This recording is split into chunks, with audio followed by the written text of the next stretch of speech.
Le roi Agrippa et sa sœur Bérénice vinrent à Césarée saluer le gouverneur Festus. Comme il passait là plusieurs jours, Festus exposa au roi la situation de Paul. Il y a ici un homme que mon prédécesseur Félix a laissé en prison. Quand je suis allé à Jérusalem, les chefs des prêtres et les anciens des Juifs ont porté plainte contre lui en réclamant sa condamnation. J'ai répondu que la loi romaine ne permet pas de livrer un accusé sans l'avoir d'abord confronté avec ses accusateurs et lui avoir donné la possibilité de présenter sa défense. Ils sont alors venus ici, et sans aucun délai. Le lendemain même, j'ai siégé au tribunal et j'ai fait comparaître cet homme. Mis en sa présence, les accusateurs ne lui reprochaient aucun des crimes que pour ma part j'aurais imaginé.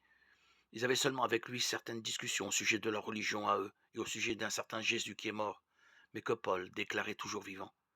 Quant à moi, ne sachant vraiment pas quelle suite donner à l'instruction, j'ai demandé à Paul s'il voulait aller à Jérusalem pour y être jugé sur cette affaire. Mais Paul a fait appel pour que son cas soit réservé à la juridiction impériale. J'ai donc ordonné de le garder en prison jusqu'à son transfert devant l'empereur. Agrippa dit à Festus, je voudrais bien moi aussi entendre cet homme. Dès demain tu l'entendras, répondit-il. Le lendemain, Agrippa et Bérénice arrivèrent donc en grand apparat et firent leur entrée dans la salle d'audience, escortés par les officiers supérieurs et les principaux personnages de la ville. Festus fit comparaître Paul. Festus prit la parole. Roi Agrippa, et vous tous qui êtes là avec nous, vous voyez devant vous l'homme au sujet duquel toute la masse des Juifs est intervenue auprès de moi, tant à Jérusalem qu'ici même, en criant qu'il ne devait pas rester en vie.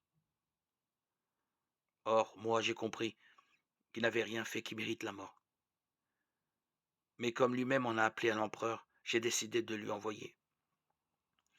Je n'ai rien de pressé à écrire à Sa Majesté sur son compte. C'est pourquoi je l'ai fait comparaître devant vous et surtout devant toi, roi Agrippa, afin qu'après cette interrogation, j'ai quelque chose à écrire. En effet, ne me semble pas raisonnable d'envoyer un prisonnier sans signaler quelles sont les accusations portées contre lui. Acte 25, 13-27.